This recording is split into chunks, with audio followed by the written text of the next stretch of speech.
Hey guys, what is up? My name is Dylan, aka Goop from Cooperative Gaming, and this is just a little tidbit of information for you. Tennogen Round 11 actually it drops today. Now, the interesting thing about this Tennogen, and I believe it has happened in the past, but this is actually coming in 3 separate waves. There were so many phenomenal entries into this Tennogen that it's going to come in 3 waves. So today we're going to discuss what drops in Round 1. A lot of things that I actually really like, a lot of people are very hyped about, but there are way more hype things coming down the road as well. So we're going to talk about these real quick. I'll show you a few of my favorites in game as well. But here, as part 1, we have the new Syandanas, the Pistres, and the Cryona. Cryona is basically the shark fin, which I think is going to be really goofy and fun. I think it'll be interesting to see what people use. And I actually really like the Pistres. It's flashy, but it's not too much. And I really like the trail at the end. We're going to take a look at that Syandana in-game. And then we have some of the interesting skins that are coming out in this particular wave. We have the Hydroid Poseidon skin. I personally don't have Hydroid. I've never ran Hydroid. I think it's pretty cool, though, so it'd be interesting to see what we can do there. We have the Rhino Mastodon skin, which I think is really interesting. It just kind of reminds me of like Ultimate Spider-Man, Rhino the villain type stuff, but also, I mean, very interesting, very cool. Sleeks him up a little bit, which is kind of interesting. Now we have the Valben Grax skin. I'm of 2 minds on the Valben Grax skin. I think it's very, very cool. It kind of makes me want to get Valben, but at the same time, it feels so out of place. I think it's neat though. I like that one a lot. We have the Saren Napolis skin, which I think is one of Saren's best skins. I'm very interested in that one in particular. It's going to be cool to run that one. And then the Wukong Almond skin, which if you didn't know, Wukong has had 0 skins until now. So it's very cool to see Wukong get a skin. And I think I actually really like his skin a lot. It'll be interesting to mess with that. So that's going to be really cool. We're going to look at that one as well.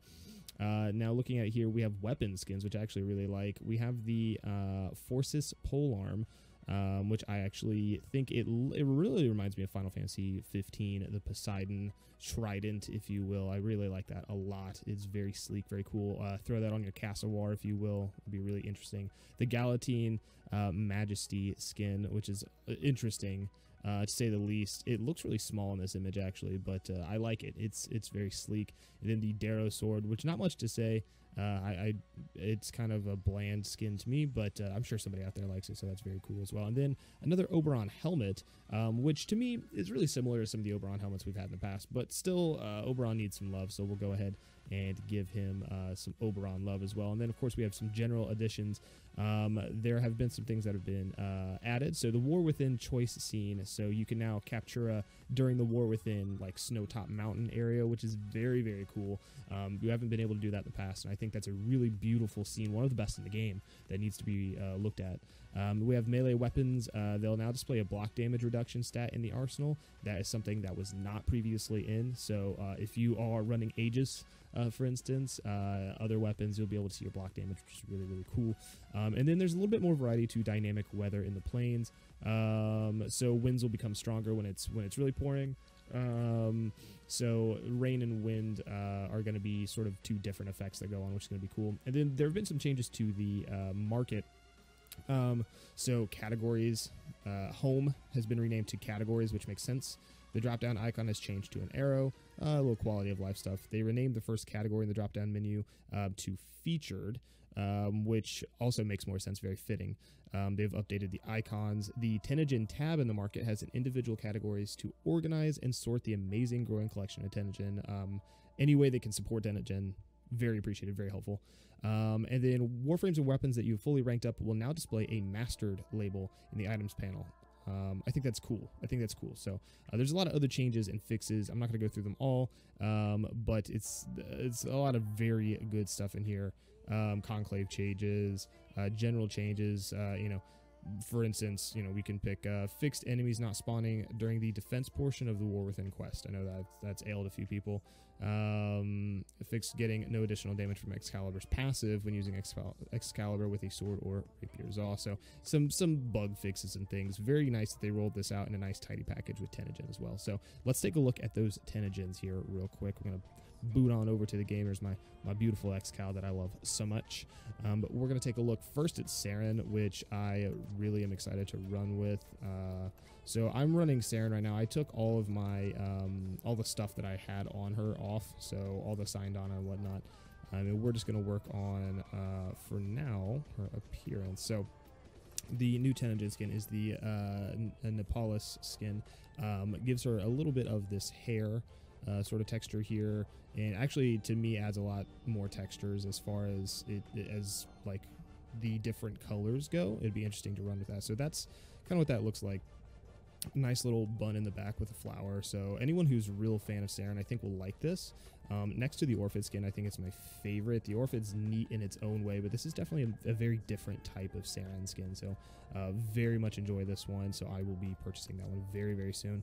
In regards to, let's see, we have Wukong that we're going to take a look at as well, who I haven't played much of. My Wukong fashion frame is not strong, not strong. No judge, no judge. We're going to take a look at Wukong's new skin, the Almond skin, which is just so cool. It is very cool.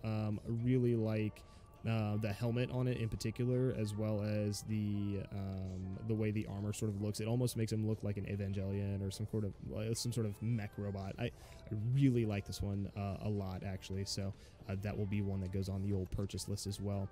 Now, while we're at it, let's go ahead and take a look here I'm trying to think who else we have. We have Rhino. Unfortunately, I will not be able to show off much of Valben or his Grax skin. So here's his Mastodon skin, which with my color palette is very odd looking, but very, very cool. Like I said, I like the helmet a lot. It sort of slims him up in a few ways.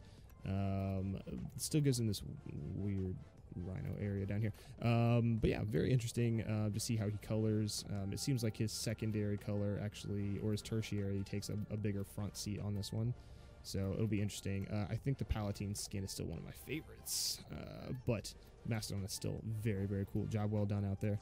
And then let's see who else. And that will be it for me as far as what the Tennogens are on the frames. I still have a lot of frames obviously missing. You guys can see that that I can't equip Hydroid. I cannot equip a Valben at the moment. Still just kind of lazy when it comes to building those guys. So we will have to, you guys will have to go take a peek at those for yourself. Very interesting skins though, for sure. Now let's go ahead and take a look at the Syandanas that came out. I'm very interested to look at those. We'll take a look at my X-Cal. So we're going to take a look at X-Cal's back here and move on over to the new Syandana. Now, if I am not mistaken, it should be down here. Aha, so here's the Pistres right here. So, again, very nifty, very interesting little rhino horn, if you will, there. I like it. It's goofy. It's weird. I think people are going to... Or, I'm sorry, shark fin, not rhino horn. Very interesting little shark fin. I think people are going to run it. I think it's going to be very cool. I actually wouldn't mind running it on, like, Hydroid, unironically. And then I have the Cryona, which will be up here. Take a quick look. And then we have the Cryona, which I actually like. Very much a less is more. Obviously, if you can see past the Galatine, the interesting part here is the trail. I really like the trail on it. It's nice and subtle. It's not too much. Actually, this will be one that I end up running probably maybe on X-Cal, but probably a few other frames I could run in. Just taking a quick look at one of them, one of my favorite frames, we could take a look at Nyx Prime. Let's see what Nyx looks like with that one particular. So we'll take and we will do a Syandana here, and we'll take a look at that Cryonis. Yeah, very, very sleek, very cool. I like it. May not use it on Nyx. I don't know. It's interesting. Like I said, that white trail tapering down, very cool. Nice and subtle, nothing too much.